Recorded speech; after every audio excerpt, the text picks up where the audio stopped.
ሰላም እንዴት ናችሁ? ሰላም ናቸው የቤተሰብ? እኔ እግዚአብሔር ይመስገን ሰላም ነኝ። ዛሬ በአዲስ ቪዲዮ መጥቻለሁ። በጣም ቆንጆ ጤናማ የሆነ ለጾም አማራጭ የሚሆነን ቆንጆ የአትክልት ወጥን የሰራ ነው። ቪዲዮን እስከ መጨረሻው ተከታተሉት ቤተሰቦች። ለልጅም ለአዋቂም ይሆናል። በአጭር ደቂቃ ውስጥ የምንሰራው ነው። በጾም ሰዓት በተለይ አማራጭ የሚሆነን ነው። እስከ መጨረሻው አብራችሁን ቆዩ። የምንሰራበትን አትክልቶች ቤታችን ውስጥ ያለውን መጠቀም እንችላለን። መጥበሻ ወፈር ያለ መጥበሻ ጥጃለሁኝ። ከዛ ዘይት አድርጌያለሁኝ። ዘይት ቀይ ዘይት ነው የምጠቀመው። እናንተ ያላችሁን መጠቀም ትችላላችሁ። በተመሳሳይ መልኩ የከተፍኳቸው አትክልቶች አሉ። መጀመሪያ ድንቹን ጠበስ ጠበስ አደርገዋለሁኝ። ወጥ ስንሰራ መጀመሪያ አትክልት ጠበስ ጠበስ ስናደርገው ለብቻ በጣም ይጣፍጣል፣ ቆንጆ ነው። ጣዕሙ ስናጣጥመው ስንመገበው በጣም ነው የሚጣፍጠው፣ ልዩ ጣዕም አለው። ድንቹን ለትንሽ ደቂቃ ነው ጠበስ ጠበስ አደርገዋለሁ ከዘይቱ ጋር። ከዛ እናወጣዋለን።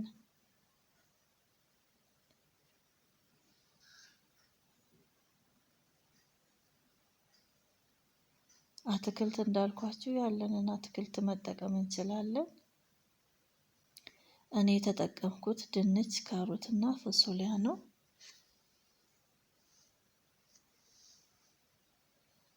በጣም በደንብ አንጠብሰውም። አትክልቱን በደንብ ጥብስ አናደርገው፣ ምክንያቱም አትክልት ስለሆነ ከዘይቱ ጋር ትንሽ ጠበስ ጠበስ ነው የምናደርገው።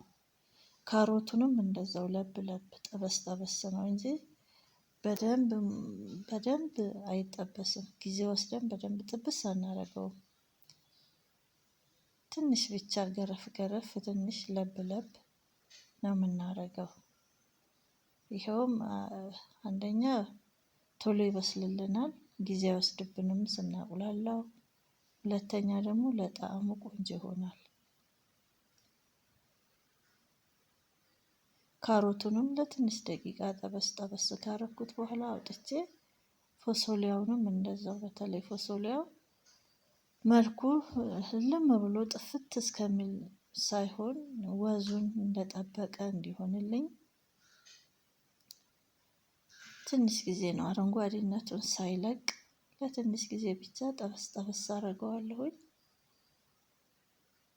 ፎሶሊያውን ተከትለን ነው መጥበስ ያለብን።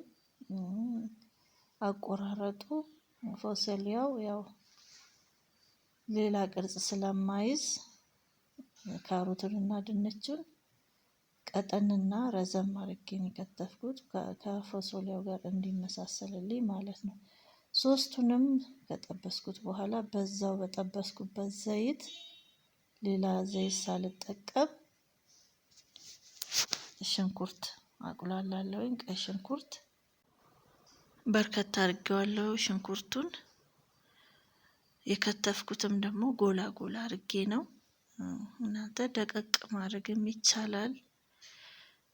ከአትክልቱ ጋር ትንሽ እንዲመሳሰልልኝ ብዬ ከፍ ከፍ አድርጌ ነው የከተፍኩት።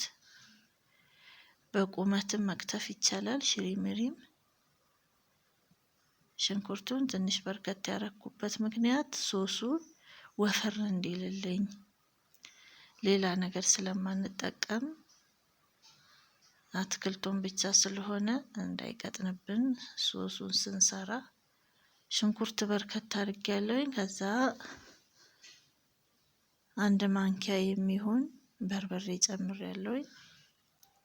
በርበሬው ደመቅ እንዲልልኝ ነው የፈለኩት።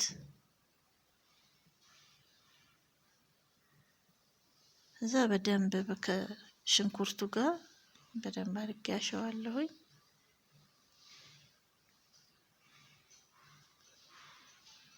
እዚህ ጋር ውሃ ከምንጨምር የፈቀፈኩት ቲማቲም አለ። 2 ከፍ ከፍ ያለ ቲማቲም ተጠቅሜያለሁኝ። ቁሌቱ በደንብ እንዲቁላላልኝ በርበሬና ሽንኩርቱ ዘይቱ አንድ ላይ እንዲቁላላ ትንሽ የቲማቲሙን ላይ ጠብ እያረኩኝ አቁላለዋለሁኝ።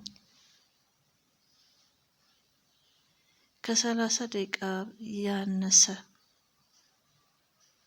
ባነሰ ጊዜ ውስጥ የምንሰራው 30 ደቂቃ ማይሞላም 20 ደቂቃ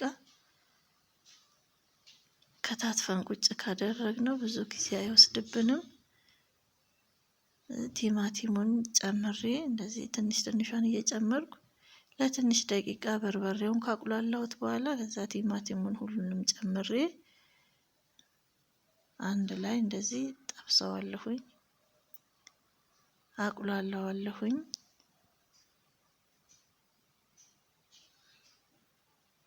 እንደምታዩት ቁሌቱ በዚህ መልኩ አነስ ያለች ብትሆንም በደንብ አድርገን ጥብስ አድርገን ማቁላላት አለብን።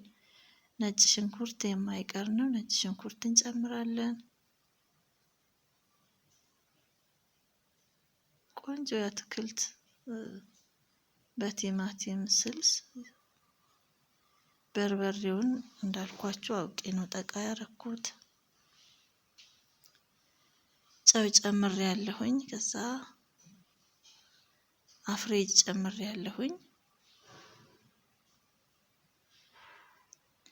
ቆንጆ ጣዕም ነው የሚኖረው። ነጭ ቅመምም ካለ ኮረሪማም ካለ መጨመር ትችላላችሁ። አፍሬጁ ግን ብዙ አይነት ከ7 አይነት በላይ የያዘ ቅመም ስለሆነ ሁሉንም ስለያዘ እሱን ጨምሬ ያለሁኝ።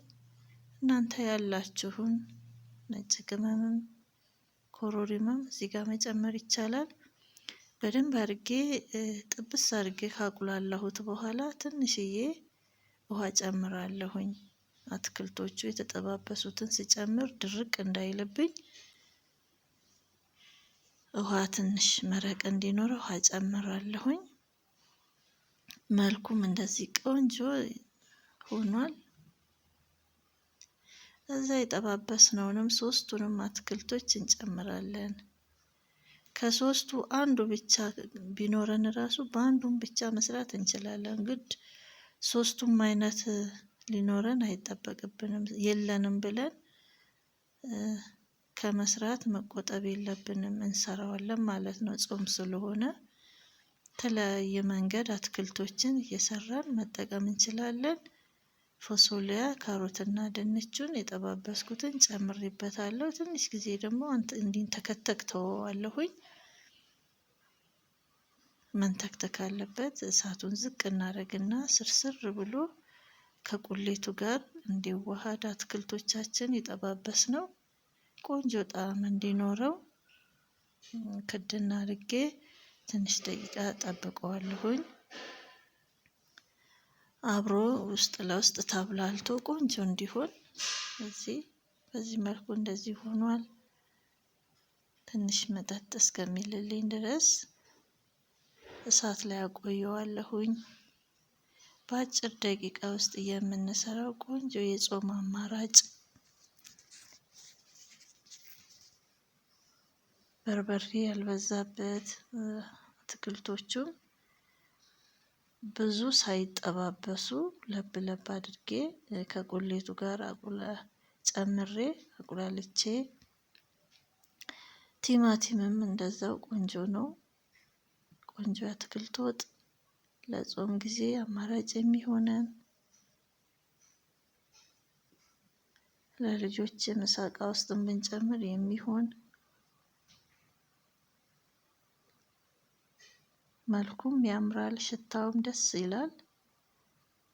አማራጭ የሚሆነን በወረት የምንመገበው በአጭር ደቂቃ ውስጥ የሚሰራ ብዙ ግብአት የማይጠይቀን ግን ቤታችን ውስጥ እያለ ሁሌ አንድ አይነት በአልጫ ከምንሰራው እንደዚህ በቀይም አድርገን ለየት አድርገን መስራት የምንችለው ነው።